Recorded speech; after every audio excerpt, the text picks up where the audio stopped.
Bonjour et bienvenue chez Gespodo à la conception de vos semelles assistées par ordinateur sur le logiciel Footcat 3D. Maintenant, nous allons voir comment enregistrer le travail. On a une semelle qui présente des éléments, alors je les ai définis un petit peu au hasard aujourd'hui, mais comment enregistrer notre travail de façon à pouvoir l'importer ensuite et le lancer en fabrication, soit sur la machine que j'ai au cabinet, soit au labo Gespodo, de manière à ce qu'il soit fabriqué et envoyé par la poste. Pour remettre le pied au besoin, on voit mieux sans le pied. Du coup, tous mes éléments sont placés. Vous voyez qu'il y a un élément sous capital 2, 3, 4, 5, il y a un RC, il y a un élément sous cuboïdien, il y a une cuvette talonnière, un moulage latérolatéral relativement important. Et donc cet élément me convient bien, j'ai fait mon lissage, la finition, c'est bien positionné, je suis sûr de ce que je fais. Et même si je ne suis pas sûr, c'est pas grave, parce que je pourrais toujours y revenir, même une fois enregistré. Vous voyez que vous avez l'historique des déformations qu'on a fait au niveau de l'avant-pied, au niveau de l'arrière-pied, etc.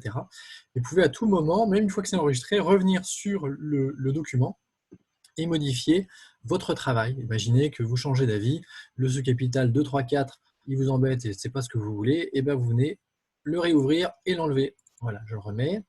Alors, l'enregistrement, c'est évidemment la petite disquette que vous avez ici. Vous allez cliquer sur enregistrer. Plusieurs possibilités. Je peux le sauvegarder, donc le but c'est de le sauvegarder dans un dossier que je vais créer moi. Je peux également enregistrer ce traitement-là comme une semelle modèle. Par exemple, c'est une semelle que j'utilise moi sur une pathologie du premier rayon, imaginons, et je veux faire en sorte que le premier rayon ne travaille pas trop. Donc j'ai mis des sous-capitaux 2, 3, 4, j'ai mis un ARC, une cuvette, une stabilisation, etc. Et ça, c'est un modèle qui va me servir parce que c'est une pathologie que j'ai fréquemment en cabinet. Imaginons que c'est une semelle que je fais régulièrement. Eh bien, je peux l'enregistrer en tant que modèle, en tant que template ici. Et je vais aller mettre ça donc, dans un fichier correspondant. Je pourrais réutiliser cette semelle pour un autre patient et revenir, encore une fois, modifier les éléments qui sont là, parce qu'en recliquant dessus, je vais pouvoir modifier les hauteurs, les reliefs, la forme, la longueur, la largeur, etc. Ou les enlever et en rajouter d'autres. Donc ça peut me servir en tout cas de modèle. Là, je vais l'enregistrer comme si j'allais le mettre sur mon environnement de façon à pouvoir le transmettre en fabrication. Donc je vais faire sauvegarder sous.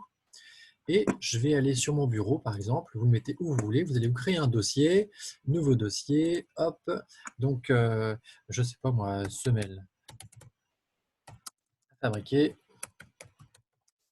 hop, à fabriquer avec un R, Gespodo, voilà, je valide ce dossier-là, je l'ouvre et celui-là, je vais l'appeler